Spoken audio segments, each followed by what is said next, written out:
Hello everyone and welcome back to Let's Play Megaman Rock and Roll. In the last part we started off the end game Wily Fortress, and now we're going to continue on with it. I believe we're going to start with the second Megaman stage? Yeah, the Weapons Depot.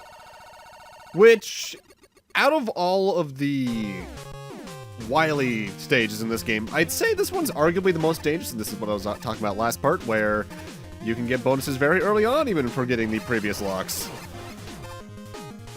Now, the reason I call this one the most dangerous is that we have this mechanic right out of some of the PlayStation, some of the late 90s stuff. We got exploding blocks. The moment you shoot them, they start detonating in sequence, and we need to use this for platforming. It's straight out of Grenade Man stage. That's what I was thinking it was. However, the enemies thankfully can't shoot out themselves, but if you need to be careful about shooting the enemies on them because you might set off your platform. However, the change key fires, or whatever the hell these things are called, can set them off, so be careful. Some of the ones on solid land do have items hiding behind it, usually weapon energy, but it's not going to be enough to really help you in the long run. You're just going to want to try and get through everything. There's enough bonuses through the lock system that you should be fine anyway. The reason I say this is potentially the most dangerous is mostly due to those blocks alone, as most of the other stages, barring this sequence at the end of the first roll stage, you can take your time with the platforming and wait for the pacing to happen so you can get your timing down. But with this stage, due to the fact that the platforms disappear if they get hit by something, namely those fire enemies towards the end, you're gonna have to just rush through it and hope you can figure out what platform you need to do ahead of time. It's not a very patience-oriented stage, is the point I'm trying to make here. Also, seeing these bat enemies reminds me, there's actually another Mega Man X reference in this game I completely forgot to show off. Over in Ghost Woman's stage, I think it's on the pathway that doesn't lead to Skull Man, is why I didn't show this off. There is a unique bat enemy who, similarly to the classic Mega Man bat in Armored Armadillo stage, has an extraordinarily high chance of dropping 1-ups. So in the case you want to do some life grinding before you come to the end game, go to Ghost Woman's stage and try to find that bat. Again, I think it's on the pathway I didn't take, so, my bad. Oh yeah, that reminds me. As you can see, fire attacks don't go underwater. You also can't fire the fire breath underwater, period. I completely forgot to mention that, didn't I? Ugh. I'll be real, I have never found where that, ladder leads to. I think you have to try... You know what? I think I know what it is. I think back on the underwater section, you're supposed to use shield bubble to get underneath the stage. I just always forget to do that. Probably not much. Maybe just an E-tank and some extra lives over there.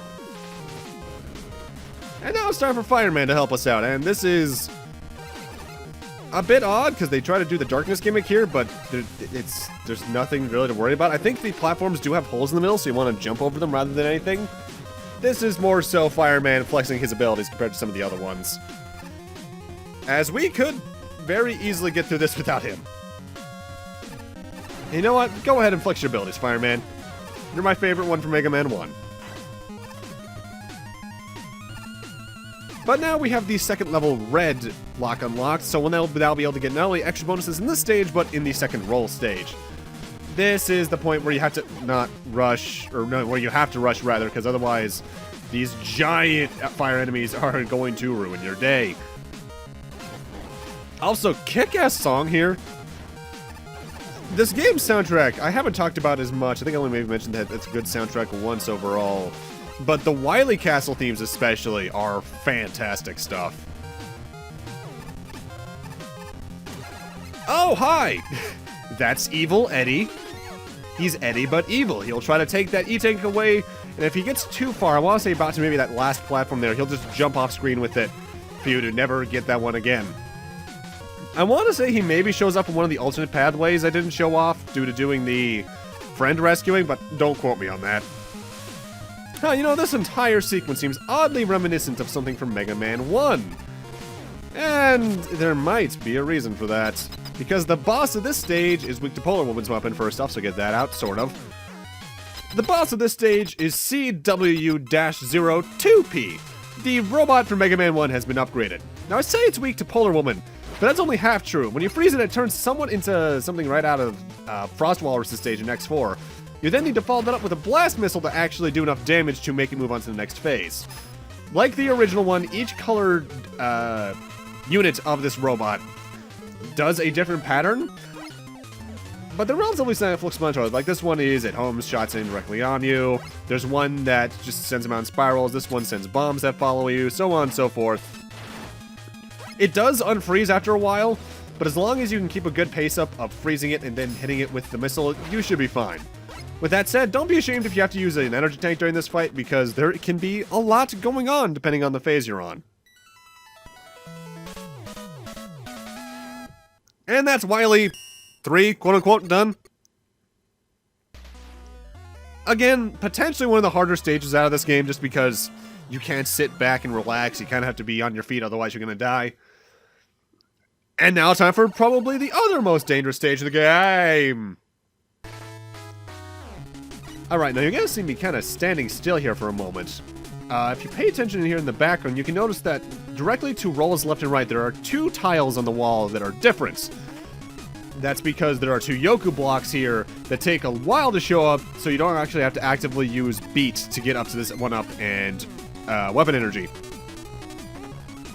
Now, this stage has easily one of the most annoying enemies in the game, Baby Yellow Devil. It takes a lot of shots to take out, so if you ever see one, I just recommend ignoring it. Oh god, Shadow Roll. And trying to platform past it. Additionally, later on we're going to start seeing some other relatively familiar Baby Devil sort of things right out of, I think was it Galaxy Man stage in 9? Also, hi Pac-Man Syndrome. This is why the map was glitching out earlier. Certain portions of the stage don't behave under the normal circumstances. There's going to be a lot of looping happening. Some stages you go left and you come out the right. Some stages, some portions of the stage, you hit the top of the screen, you come out the bottom.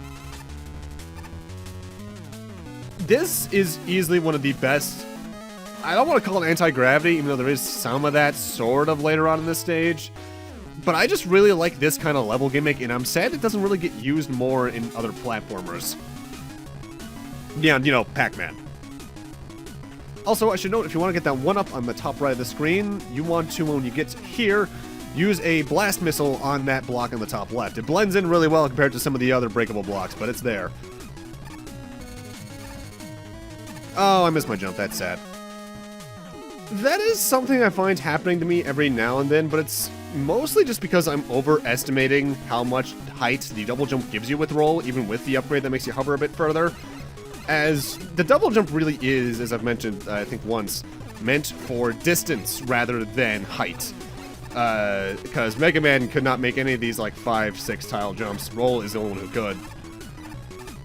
And sometimes it's just hard to get myself back in the mentality of this is not a height double jump. I can't pull, what's a good game that does double jumps? Jak and Daxter? Even though I actually have not played Jak and Daxter since like 2007-ish. I rented that. That was a game I rented from my local library. Same with Jak 2 and 3. And I liked them a lot, but I have other PlayStation priorities right now, like the 7 remake, which I'm almost done getting the Platinum Trophy for. I just have to beat the last 2 chapters on hard mode. This next portion of the stage is where things tend to get a little messy for me. As the blue rotating devils, first off, I have a really hard time judging where they're going to move. I don't know why. I've always had some trouble with those kind of rotating patterns, just like the boos in Mario World, though those do move slower. The big problem I have with this is just the amount of instant death there is around you. Compared to some of the other stages in the game, this one is very punishing if you mess up, because there is instant death covering about maybe 60% of the surfaces that you can fall onto in this level, and that can cause some problems. Mind you, not that I'm not used to that, because Mega Man, especially whenever yoku blocks are involved, instant death's usually pretty common around them. It's more so a matter of, compared to other levels, there's a lot you need to keep your eyes on. Like, I missed that I could shoot down these 2 spikes on my first run through, and in fact, if I recall correctly, for some reason, I forgot you could jump up here on my first playthrough. I tried to do the jump around, and I want to say I made it, but I actually can't recall, even though that was only 5-6 months ago now? You know what, I guess that's actually a relatively good time span. It's not like I first played this game last month, so Also, I always intentionally take a hit there because I don't trust my timing there. And now it's time for Skullman's little helper section, which is probably the least involved, but also the most. Because Skullman's skull barrier is taking out any of the orange devil babies around us, but the green ones, the moment they get touched, will split off into two. And they're always in places that you can easily jump to reach, and and in such a way that you won't immediately get hit by them when they're splitting. But there's still the moment of tension of... And here is the final lock. Thanks, Skullman. See you later, buddy. Always my favorite design in Mega Man 4. And now we're in proper anti-gravity. Things are upside down. With that said, this doesn't have much of a bearing on control compared to some other anti-gravity levels, as instead of up being down, up is still up. The stage is upside down, not us. The closest comparison I can make is the final stage of Mega Man 10, where you're on the very tip-top of that other space station off the orbital elevator. And honestly, I really like this particular section of the level just because this is a mechanic we seldom see explored in any game, really, in my experience. More games need to do upside-down stages. It's just cool. With that said, there is one particularly nasty section here because if you're not paying attention, you'll die. Also, to get these items, just use the shield bubble and remember that it rises you to the highest points of water, not the surface of the water. It's just that usually the highest point is the surface. Okay, I think the section I'm talking about is coming up in this next room. The little indicators that a spike's going to come out of something when you jump out of it that we saw earlier in the stage and in Ghost Woman's stage. When the stage design is upside down like this, they blend really well into the platforms. And one of the last jumps in this room has you land on some of them. And on my first playthrough, and even some of my test playthroughs, I completely forgot they were there. And it's just kind of an oddly gotcha kind of trap. Like, yeah, when you look now, you can clearly see them. But when you're focused, especially on the orange devils, you're gonna get hit by that. With that, though, we are at the end of the stage. Boss is weak to fire breath, so get that out. And, well, we've seen so many devils for a reason. The boss of this stage is the Yoku Devil.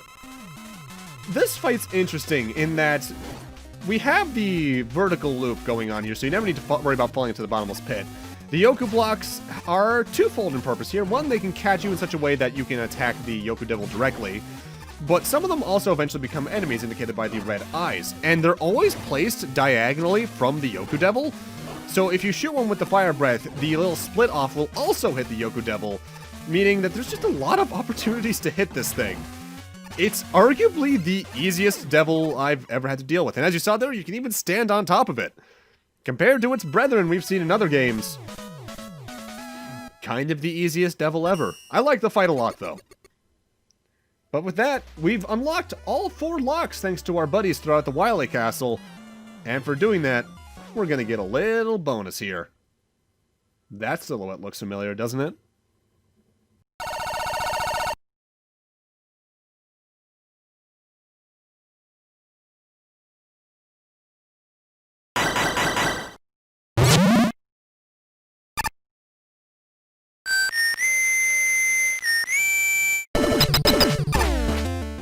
Bonus stage for unlocking all 4 of the locks allows us to play as Proto Man. And this is probably one of the coolest stages in the game. Proto Man himself controls exactly as he did in Mega Man 9 and 10. He shoots a little bit lower due to a different shooting posture. When you jump, he has a shield that can reflect bullets. He has a charge shot that I believe is by default the 3 strength one compared to Mega Man's. And I think he also takes more damage, but honestly, there's so little to compare it to, given that you only play as him here, that I can't exactly tell. And I gotta say, this is easily my favorite musical track in here. It's a bit of a revisit to Proto Man's own theme from Mega Man 3, with a lot of other portions added to it, and also, hi, Mega Man 1, Wily Stage 2. This entire stage is a giant reference to that stage in particular. Thankfully, no sudden fights against Cutman or Elecman, but the hidden pits are still there, even though they're actually part of the stage design this time around. We also get an odd revisit to the platform mechanic from, I think it was Wily 1 in Mega Man 7, where the platforms kind of work like rope, in that whenever the rope is damaged, it falls silly and you can't exactly stand on it since it's going to drop you into the bottomless pit or spikes. Or you could just outright miss the jump like an idiot. We also have these little blocks at the stage, which are functionally the exact same as the Dune Woman blocks, even if they look different. And I gotta say, they're used to more interesting effects here than they were in Dune Woman's own stage. Now, the reason you want to do this stage involves the ending. Whether or not you've gotten all 4 of your buddies and unlocked the 4 locks and done this Proto Man stage determines whether or not you get a good or a bad ending. It's not much of a difference, I'll tell you that right now, but playing this stage alone is honestly worth it. It's, I think, individually the longest stage in the game, but it has easily some of the most interesting platforming to me. With that said, a minor disappointment for beating the game and getting the good ending. You don't get anything like a Proto Man mode, which I was kind of expecting on my first playthrough. I mean, I don't think the game needs it because the stage design is amazing on its own right, but then there's also the problem of, if there was a Proto Man only mode, how would you do things like the role exclusive stages here in the Wily Castle? I mean, I guess you could just replace Megaman, maybe, but that would kind of defeat the purpose of a Proto Man mode, wouldn't it? Unless they gave, like, Proto Man a jetpack upgrade for certain stages, which, doubtful. With that said, easily, this is the stage, I think, on a first playthrough someone is going to die the most in. Less so for the platforming, more so because the boss can be a bit of a trip. Also, if you miss jumps again like an idiot, you're going to cause yourself some problems. And also, with that said, I could almost recommend getting some game overs in this stage if you're low on E-Tanks, because the E-Tank I just grabbed is without a doubt the easiest one to grab in the Wily Castle. So if you want to restock on 3 E-Tanks, that's just the best place to do it. Coming up on the end of the stage, though, and admittedly, I do like that if you played Mega Man 1, you can tell that just from the visual cues, because this mirrors that level design. Not exactly note for note, there's some differences, but it's still notable. And you may notice there's a little pit over there to the left. Down there is where we need to go to win, but if you come over here and make that jump, you can find Eddie, who gives you a bonus. I'll take that. Too bad that health went to waste because I died to the boss. And the boss of the stage is also a familiar one. Copy Robot Mark II. Starting off, it's just going to do a couple of small patterns. It'll jump once and then jump twice and higher. Whenever it does a charge shot, it's going to jump a little bit. Whenever the copy robot slides, it'll always hesitate in the middle to see if you've jumped over it, and then it'll try to slide into you. So always wait for it to jump the second time. It can also do a volley of 3 bullets, but upon defeating it, it also becomes roll, in which case now she does her double jump. And when she does the double jump, she's always going to hesitate in the middle, do a shot, and then slide, so make sure you keep that in mind. She still has the 1 jump, 2 jump height combo, and I think that's about it for differences. I think the shot combos can either be, yeah, they can be high, low, high, or low, high, low. Just dodge them as necessary. And Phase 3 is against Proto Man, who is more of the same, really, only he'll now charge his shot, and you also can't actively attack him unless you're behind him when he's jumping. I want to say his big difference is that he does a wider jump combo like that, just like out of his Breakman days in Mega Man 3. This is, without a doubt, my favorite fight in the game, just because it's such good pattern recognition. Getting this pattern down and dodging around it is so incredibly satisfying. With that said, don't try to reflect the charge shots like I did in my first playthrough, because that won't end well for you. And that's the Proto Man stage. It's great. Such a good bonus for doing everything in the game. And with that, I'm going to need to end this off here. Thank you guys for watching, and in part 6, we're going to go finish off the Wily Castle. See you guys then.